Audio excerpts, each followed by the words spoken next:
It has never really been Sandy Alderson's style to go out and give monster long-term contracts to pretty much anybody, and that has not changed so far this offseason. Here was Sandy last week at the Hall of Fame announcement for Mike Piazza at the New York Athletic Club.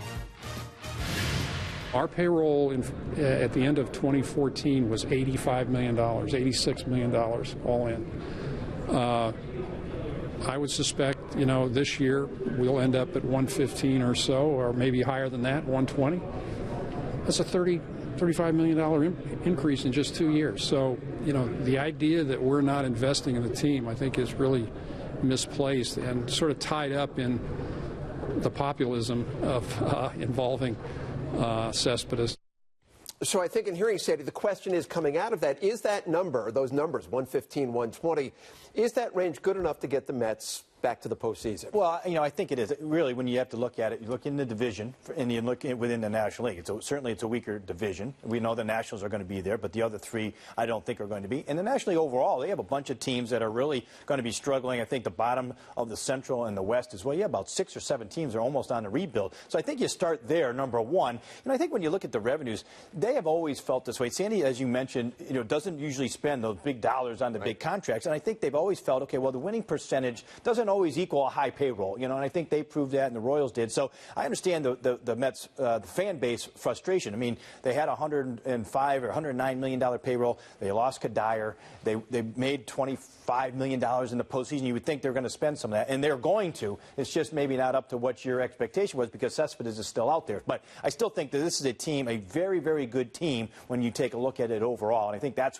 when you look at it. The other aspect is the arbitration numbers. Those are some pretty high numbers that they're going to be paying. Well, go a little bit deeper into the arbitration because that has to play into this equation.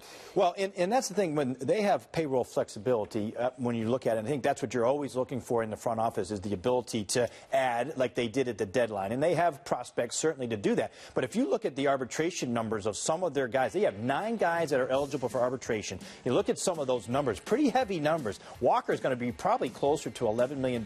Dude is going to be up there around 7. Addison Reed, who, you kind of forget, but is making close to $6 million. Harvey looks like a complete and is a complete bargain there. He'll probably make closer to 5. So is Familia at 3.3. But it adds up fast. And if you take the total, it's going to be roughly $40 million just in guys. I mean, it's over half of what they have already committed. They have committed about $63 million. So it adds up fast. It's one of those things where you look at it from what they've done and Sandy's philosophy.